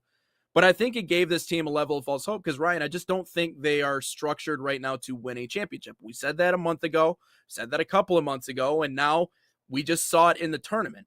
I don't think Jeremy Fears is ready for the big moment. I think they have holes. I don't think that they were perfectly constructed. So, not saying you can't be disappointed about what you saw against UConn or what happened, but we kind of expected this, right? Yeah, like, I think this Michigan State team, and I think they'll be this way for a while. I know they have an insane recruiting class coming in. They'll have a lot of returning players coming back. That's Jeremy Fears, Cohen Carr, Kurt Tang. I don't know who else, but they're gonna have a lot of really good pieces. Yep. But the difference is, is the approach that Tom Izzo has to everything else. Look, this guy's a Hall of Fame coach. I'm not discrediting what this guy has ever done. But since the 2020s, I've said it, Michigan has been the better basketball program, and which is crazy to think because Juwan Howard was running it for 4 years. Yeah. I know. But Yep. the way that Michigan has attacked and adapted to the modern game, the modern college basketball game, portal, NIL, all that fun stuff, they've jumped Michigan State because the best 2 years of Michigan State, obviously this year and last, they won the Big Ten regular season championship last year. But Mm-hmm. in the big games, against the really good teams, whether that's this year Michigan State or against the best teams in the tournament, i.e. Auburn, UConn, it looks the same every single time. Like, they are good, Michigan State, but they're just not that level of good. Oh, are you blowing up over there? Am I blowing up over here on my phone? Yeah. Yeah, sorry, I got a group chat. I gotta Probably silence I gotta it. sign. Yeah. Here you go. All right, we're good. I normally don't get texts in the morning like this. So, But- anyways, continue. But it looks the same every time. They're just a step below. Like, they will compete. Yeah. They will play their hearts out. They will defend. They will rebound. They can make some shots outside of the first half against UConn. Like, don't get me wrong. This is a hard-nosed team. But the difference is just that little bit of talent. Like, they are just kind of knocking on the door. They're not quite there. And I will always say this with Izzo. Right. I think this is one of his biggest flaws. He's not had a true dominant big man, a true dominant center in college basketball for a long time. And that, to me, Nate, has always been the Achilles heel for Michigan State basketball. Because you can't go out, as good as Carson Cooper and Jackson Kohler are together, Terrace Reed's better. Adai Mara, Merez Johnson, they're better. John I. Broom last year is better. Like, they are just always lacking that true big man. And I do not understand. And that was the matchup that got exposed early. Yes, and I don't saw understand that. why this man, Tom Izzo, does not address it. Because, look, you're the Big Ten, the most again, Zach Edey, another name. I do not understand why this man has never addressed the big ever. Like, I don't understand why. And, like, you're this hard-nosed coaching philosophy guy. Wouldn't you have that as, like, the number one priority position? Like, if that's the style. Like, I also think Jahlil Okafor back in 2015 killed him as well because of the dominant big. Like, I think Michigan State is, like, a dominant center away, and I don't understand why he doesn't address it. I get it. I get just developing within. I get that. But, Tom, I got to tell you something. That doesn't work anymore. Yes, you can develop a couple guys, but what do the best teams do? They then they plug in the holes that they have in their roster from the guys they developed. They plug them in with transfer portal guys. That's just what they do, and that's what you got to do. The Michigan football, for example, when they won a national championship, so many developed guys within, but they had a couple of holes in the offensive line, plugged in a couple guys through the portal. Oh, we're lacking at linebacker. Let's bring in Ernest Hausman. We're lacking it in the defensive line. Let's bring in a guy like Josiah Stewart. Let's adapt to everything. That's what Michigan State's got to do, and I don't know why they don't do it. Yeah, Michigan State basketball, and I said this about college sports in general, but MSU basketball specifically is at a crossroads right now. You know, their program is at a crossroads. Izzo is at a crossroads, and they asked him once again, the way they do every year, you know, when is retirement? Is retirement coming up? You know, where do you picture yourself in 5 years? And he said, still trying to find that national championship. Well, Tom, here's the reality, right? Like, that we are at a point now where you have to make a decision. Either you get with the program or you accept the results. And the results are you're not going to be irrelevant. Like, they're always going to win games. They're always going to be in a conversation. Yeah, they're always going to be there. And they're always going to be in the tournament if Tom's around because he is a great coach. But if you want to win that elusive national championship that hasn't happened since the turn of the century, you have to be willing to spend a little bit more. And if nothing, just find the one guy that fills the biggest need for you on the floor, because you're right, Ryan. I mean, Xavier Tillman was good, Jaren Jackson, but really since that point, like, who have they had that's really commanded that center spot? You're right. You're absolutely. And I realize you can be as good at developing as you want to be, but this whole notion that hard works beat talent every time if talent doesn't work hard. No, there's just certain players that are just more Might work gifted once. talently. It Yeah, doesn't exactly. happen all Might the work time. once, but not consistently, and not in a tournament, a single knockout tournament where one bad game all of a sudden puts you out. And now this isn't a series against UConn, it's one game. And so to have someone like Amara, on your team that is just a giraffe, like those are things that are really important. So MSU, you got to get with the program. And I'm not saying it's right. I know the old way and how coaches used to develop. I miss it too, because back in the day, coaches had to really be good at what they did in terms of the player relations component of it. The X's What and do the we O's. have? What can we get? The X's and the O's. You know what I mean? Like anybody who wants to say Jim Harbaugh, like, did not, like, he's one of the best college football coaches of all time, and I'll stand by that because of what he did, not at the Michigan, but at the other programs he was at. Stanford wins 11 games. What did they win That was before he got weird. there? Like It's one game in weird a time frame season? in college football. Like Stanford of all places, and he makes them like one of the more relevant programs in America, and that's before transfer portal and NIL. So I agree. Back in the day, like, you had to prove that you knew the X's and O's and build and develop. But now it's more about being a general manager. Like I said, you have to kind of put that new cap on and realize this is just how it works now. And I think Michigan State has the means to spend more money in those areas if they want those results. And like we've talked about, like, basketball at Michigan State is everything. It's absolutely everything. I know they're good at hockey. I get it. But basketball is the thing that moves the needle forward. And unless you want to be a team that just bows out a couple of rounds into the tournament every year, it's something you have to do. It's a must. It's an absolute must. And real quick, before I know we got a break to come up to, and I know this will probably parlay into our next our talking point.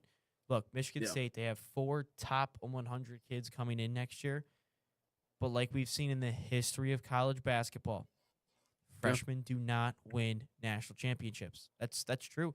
And one of these kids is a 7-foot center, so there's a little bit of a plug and play. But I mean, freshmen don't win. That's all I gotta say. Yeah. Stars will get you beat. But anyways, let's take a step aside here on the show. When we come back, we'll continue our conversation here on Inside the Game.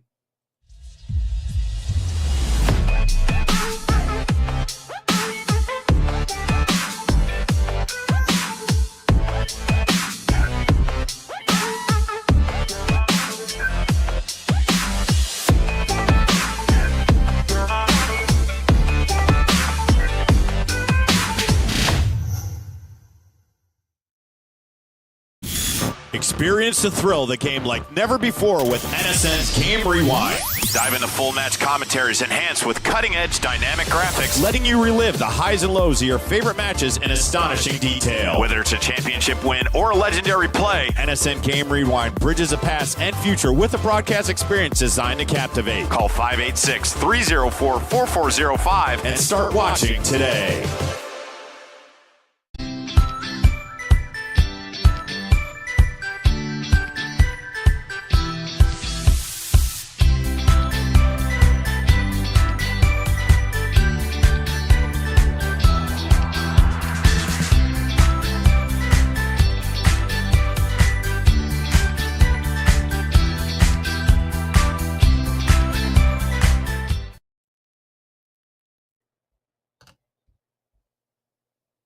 Welcome you back in live here on Inside the Game. Sorry, I thought there was one more commercial. I know I've seen those a million times, but I'm ready to go. Let's get into our final topic here. I just saw a video come across my social media. This guy named Ryan talking about how John Shire is a fraud. And I didn't get all the way through the video. That's why I was caught napping there for a second. I was 10 seconds in. Then we came back from break. Oh, he's right here. Actually, he's right in front of me. So go ahead and tell the people, what did you mean by that? He's a fraud? It was funny because as that shot went in, I was waiting. The guy was at the free throw line. I think Solo Ball was at the free throw line, which that's a great name, by the way. No relation to the Ball family, obviously, but like I thought that was fantastic. But anyway, so I get, like, my group chats are blowing up as this happens, like, and all I hear is, oh my god, oh my god, oh my god. I'm thinking, oh, he missed like a free throw. they get the rebound, they chuck up a three, and they make it. So I'm like, oh, like okay, like that's what I expected, but I didn't realize how far behind I was, and I'm sitting there and I'm like, I'm waiting for this oh my god moment to happen, like I'm just waiting for it, and all of a sudden we get to what just happened. And I sit there, and then our new guy, Austin, who we found out yesterday when we were getting to know each other, we went to the same high school. He just was like a decade ahead of me, but like went to the same high school, so I thought that was kind of cool. And we looked at each other and we went, what just happened? So again, I texted you this the day before. We were talking about MSU, Michigan, and I said, I would like, if they lose, I would like to talk about Jon Scheyer being a fraud, because I think this guy is. Remember, Nate, do you happen to remember a quote of something that went along? Sometimes people woke up on third base and thought they hit a triple, but they really didn't. Yeah, I've heard that. You recall Someplace. that? Okay. I was just curious. But this is what I thought. This guy has had top 3 recruiting classes in all 4 years that he's been there. 2021. Number 1, or 2022 rather, number 1, 2023, number 2, 2024, number 1. Oh, that's like the Cooper Flag class, something like that. And then this year, guess what? Number 1. So top 2 classes every single year. My bad. Yeah. But I look at this guy, and then I look at, okay, let's see what they've done. So in the tournament, because obviously that's what matters. So his first year, 5 seed entering the tournament with a top 2 class. They lose in the second round. Okay, interesting. Then we get into 2023, and they lost in the Elite 8 to an 11 seed in NC State. Okay.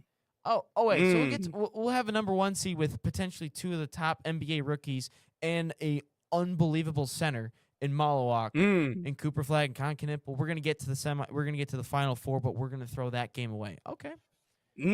So then again, we're gonna get into this year, and you're telling me.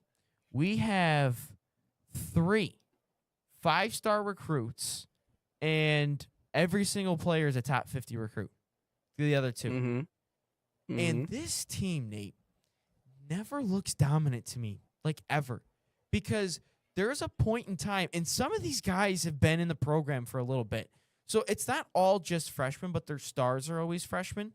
But a couple of these players have been in the program. Like Isaiah Evans has been in the program multiple years. The Caleb Foster kid, he's been in the program for a couple of years, and Gongba's been in the program for a couple of years. So this isn't just a straight.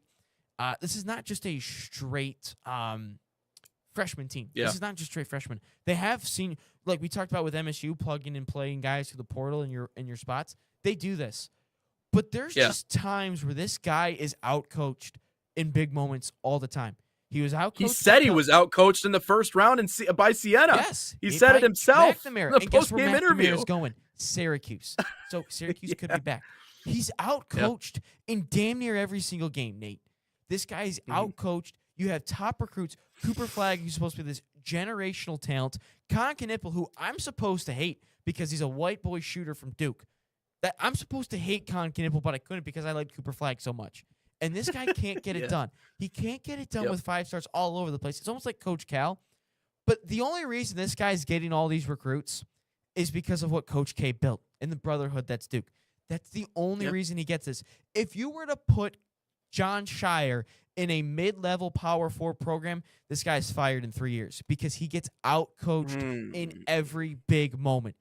If you put any somewhat level style, any level team on this guy, playing against Jon Scheyer. He gets outcoached. Outcoached against St. John's. Outcoached against UConn. Outcoached against the damn 16 seed in Siena. Gets outcoached against Calvin Sampson. And I do want to point this out too. I don't know if anyone follows Ryan Hammer on Twitter, but this guy is unbelievable, especially with college basketball. But he goes, credit to UConn, but another epic crumble from Duke. They beat themselves because of inexperience, got rattled in so many late game situations. UNC this year, Texas Tech this year, now UConn. Last year in 2025, Houston in the Final Four, Kentucky, and Kansas. Nate, did you know when number 1 seeds in the history of the NCAA tournament, number 1 seeds are 134-0 when teams are up by 15 plus at halftime. You know the record is now 134-1 because that's Jon Scheyer. And if I got to hear about, it's the players' fault, they shouldn't have done this. You don't lose a game by 15 plus. We saw a coach who blew a 15-point lead in a national championship game. Yep. He's now fired. Just saying it out there. But this guy, Jon Scheyer, is a fraud. And wait, who puts these players in these situations? The coach? See, that's the okay. part. Just saying. That's the part right Just there. saying. That's the part right there. That is the part right there. If you are a good coach in those high leverage, high tense situations where all you have to do is get the ball across half court. That's it. That's it. If your players aren't ready to handle that situation, that comes down to coaching. If you have a player that's trying to force a ball through a double team in a situation like that, that comes down to coaching. If you don't have someone closing out on that shot with their hands up, that is coaching. That is coaching. If you blow a 20-point lead, that is coaching. You know what? I talked about Michigan being like an NBA team earlier. Duke actually put the NBA in defense yesterday because that's the kind of defense they were playing. You're late on your rotations. You're lazy in closing out. You're not keying in on key players. You rested on your laurels when you got the lead, and Dan Hurley and the better program won. You can't just simply rely on talent to get you through. And Jon Scheyer, you shouldn't be admitting out loud that the guy who's coaching the 16th seed outcoached you. By the way, while not playing a single guy off the bench, outcoached you. He's now in your conference, by the way, John. Two-possession game. And now, yeah, exactly. Now you're going to have to play him twice a year. So have fun with that. I'm sure that's going to go really well for you. So, no, it 1,000% comes down to coaching. And I was thinking about for a second, I'm like, I'm going to give Ryan some pushback on this one. Like, they were 10 seconds away from marching on to the Final Four and blah, blah, blah, and they could have handled it differently. And I don't take this out on Boozer. I really don't. Because if you have a 20-point lead, that is not on your shoulders. I understand that people are the way that they are, and he's probably getting some BS threats in his social media because that's just how fans work. It's Bush League. I really get a life, but no, this all comes down to Jon Scheyer. You botched it. You botched it so bad. And I think about certain coaches, like imagine if Dan Hurley had the overall talent level that Duke had. I don't know if they would ever lose a game, to be completely honest with you. Put a better coach in that situation and they don't let that lead go. So yeah, no, you bring up a lot of good points there, Ryan. Maybe you can cut up that freak out moment and put that up on social media. I'm sure people will like that one. The one where I'm yelling about all that comes down to coaching right after you were done talking. Wait, we can put yelling that at the there. screen and whatnot. I do got to figure something out, though. Was there a timeout? Did they? Oh, my God. You're telling me they had a timeout. So I was thinking, I got to go back to the shot. Okay. Well, So here's the question. If you call timeout, can you advance the ball in college basketball? I'm just You saying, advance the ball in a timeout, right? I'm just saying, again, it doesn't matter where the ball goes in or out. I'm just saying when I'm looking back at this play, because obviously we cannot put it on the screen or else we'll get effed. Just saying. But so 10 seconds to go. It comes into Cam Boozer, bobbles it. He gets trapped right away, 9.7. But he gets the ball to the baseline, 8.6, gets it up to Cam Boozer. The way this whole possession was going, there is you, John. Oh my God, you were by the ref. There is nothing that's stopping you from doing this. Timeout, timeout, timeout. There's nothing that's stopping you because you know what? You have the utmost privilege in college basketball. The logo that's on your chest, the Duke Blue Devil symbol. Because it's weird, like Duke always wins the free throw battle no matter what happened, no matter what college basketball game the level is. And you know for a fact the ref will, the moment he can hear timeout Duke. John, you have to just do this. Call a timeout. And the whole Caden Boozer stuff, like, look, I had the utmost respect for any person in this world. If no matter what level, no matter what age, background, whatever you just did, whether you're a factory worker or you have some fast food at Panda Express. But shout out the guy a couple weeks ago who told me it was going to be a 2-minute wait for my bowl. Ends up being a 15-minute wait, and he goes, "So sorry, sir, about the wait. Here's some extra food for you." God bless. God bless you. Yeah, good Kevin stuff, man. McGonigal bless. Kevin McGonigal bless. But Caden Boozer sits there, and this kid's got 10 million microphones in his face, and rightfully so. Yeah. And he sits there, and they're like, "What happened on that play?" He's bawling his eyes out and goes, "Got to be stronger on the ball. Got to be stronger on the ball." Like, that's on me. Yeah. Utmost respect to this kid. This kid handled it like a pro. Look, he makes one bad play. And to be fair with you, Nate, this kid, when Caleb Foster went down, I was like, I don't know if Caden Boozer is going to be able to handle this thing. I don't know if he's going to handle the reins of being the point guard at Duke. But he did well. I thought he was really good against St. John's, and I thought St. John's was going to beat him regardless because of their press, and I thought he was fine. So I think this kid, please, do not give a kid like this death threats. It's just a sports game. I get it. It's tragic. He's probably there's a question of the day that's regarding him. But I'll just say this. Do not give this kid death threats. He played his ass off all season long and got put into a fire when his starting point guard goes down for pretty much the whole year, which, by the way, I don't know what they were shooting up Caleb Foster because there's no way in hell after you get foot surgery 3 weeks you're playing in an NCAA tournament game. I'm just saying. But no, utmost respect to Caden Boozer. Yeah, no, you're 100% correct. Just people. That's how they go. But no, it all comes down. It all comes down to coaching. Just a masterclass on one end and an utter failure on the other. But let's get into question of the day.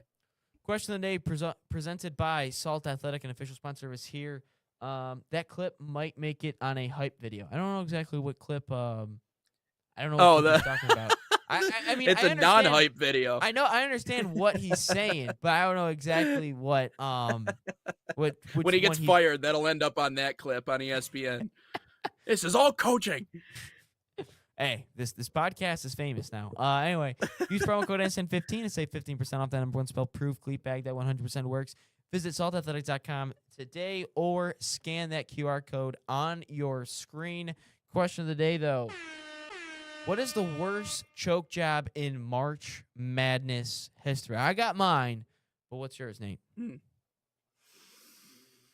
It has to be Virginia bowing out against Maryland, Baltimore County in the Golden Retrievers, because I know that they were favored to win the whole thing that year. That was they were the favorite. They were the choice to go out and win it, and the little old Retrievers from Baltimore, Maryland County beat them. And I remember ordering a jersey directly afterwards. But I remember they had this guard that was sick. But everything about that matchup. And I'm pretty sure they were the first ever 16 seed to ever win in the NCAA tournament. Now, wasn't Fairleigh Dickinson, weren't they a 16 seed when they beat but they were a St. couple years Peter? after. Yeah, exactly. So, but anyways, that undoubtedly I think is, and I remember being, because I was in college at the moment, and obviously I went to a smaller college than you did, but I was at Cornerstone, and so there's like this main like hangout lounge area where everyone just kind of hangs out, and there's a big projector screen, everybody's watching it, and it was just like, that was one of those moments where it's like, this is a key memory in the history of me watching the tournament, and this is the reason why everybody loves it. So we want to see the best teams play, but there's a reason why it's so big. You got 3 other best teams in the country. It just so happens one of them lost to the Golden Retrievers, who nobody had heard of before, literally that day. So that has to be probably arguably my biggest disappointment in this tournament's history. So I'm currently watching mine. And there's a lot of lore behind this one. I know I've said it before on the podcast, but this is a massive choke job, which is Virginia, but it's Furman back in 2023. Oh, yeah. Something like that. Virginia's got a few doozies in there. So, and the reason I say this, again, you've got one left, Tony. You could use it when you realize your 5'5" point guard's trapped in the corner with less than 10 seconds to go. And I say this because Kihei Clark, horrible pass, kind of did what Cam Boozer just threw it down the court, gives it away, and then Furman hits the shot, wins the game, whatever. But I do say this because there's a couple of reasons why. One, Furman in my high school friend group was always this program when they finally took on Michigan State in football back in like 2018, 2019. for whatever reason, we always got behind Furman. I don't know why. We're like, we love the Furman Paladins. I don't know why, but we always loved them. It's like Slippery Rock. Like like there was no reason why we liked them. We just like we like the Paladins. We like the color, like Furman. Like that's just sick, man. Like just fun. And they exactly. finally get into the tournament because Furman was a program like Oakland where they kind of always would get to the conference tournament final, lose, and then eventually like they just were always on the cusp of making the big dance, and they finally made it. So I was hype about that. And the number 2 reason is I was in journalism class, and Ben Bosch was in this class too. The whole class, nice. The whole class, and Joseph Korzeniowski, who is now a reporter for I think Toledo, not athletics but Toledo news station. He's now MMJ for them. So we're all sitting in this class, and everyone has their laptops out, and even the girls are watching this game. Like everyone in their right mind. We have a professor that can't really speak English too well, and she's up at the board and she's writing. I think I remember the story. She's explaining something, and all of a sudden, like everyone's like so locked in, and all of a sudden, simultaneously, everyone just goes, "Oh!" And the teacher turns around like, "What just happened?" And we're like, that was a great moment you just had there in the lecture, Peach. Professor. Yeah. But everyone in the class, there's probably like 15, 20 of us, simultaneously go, "Oh!" And she's just like, "What? Is everyone okay?" And we're just like, "Oh, man. Great lecture." But like, that is the magic of March Madness sometimes. And then there was times in that class when I was watching Champions League or Arsenal Premier League games, because at that point that was the year of the last World Cup, so they were fitting in games whenever they could. So there was a lot of midday or midweek evening games. So I'm just sitting in class and I'm just watching Premier League, and I'm like low key crashing out because in the middle of a title race, and this professor had no idea. But that's another reason why I love that game so much. Hey, shout out the teachers and the professors out there that have or let their kids watch games during class, because I know some teachers, at least in high school, will do that, where they're just like, no one's gonna pay attention today, especially on that first day. They're like, this is essentially just, which it should be a holiday in my personal opinion. I saw that on social media, like the first day of March Madness should be a holiday. It should be a day where everybody's just expected to just watch, because it's the fun of it, it's the pageantry of it. You know, once we get further into it, like right now, I think a lot of more of the true basketball fans want to watch this because it's like it's exciting and everyone, you know, whatever. But those first couple of days, even the non-sports fans are going to cling to it. So it should 1000% be a holiday, in my opinion. So yes, shout out the teachers who prioritize the right things on that day, because it makes all the difference in the world. But hey, that wraps up episode 260. Again, an update, no show coming up tomorrow. We will be off for that one, but we will be back in action on Wednesday, giving you guys everything you need to know in and around the soccer game, as well as our all sports landscape. We got a ton of good stuff coming up, and obviously the U.S. men's national team playing on Tuesday. So we'll give you guys a preview of what's to happen in that Portugal match. And listen, man, just hoping that they can just give us something to cling to. That's really all I'm kind of looking for in that match. But that's coming up. Got a lot of other fun and exciting things, but no show tomorrow. We will be back in action coming up on Wednesday. Give you our reactions to what happened in that game. Yeah, it's needed, man. So, by the way, good work to you guys, everybody else at the network, on a great weekend and a smashing success from what I've heard. Big things coming, not only for us, but also for that indoor soccer league as well. So just keep working hard and good things will certainly happen. But until we talk to you guys for 261 on Wednesday, my name's Nate. That's Ryan. We'll talk to you then here on Inside the Game.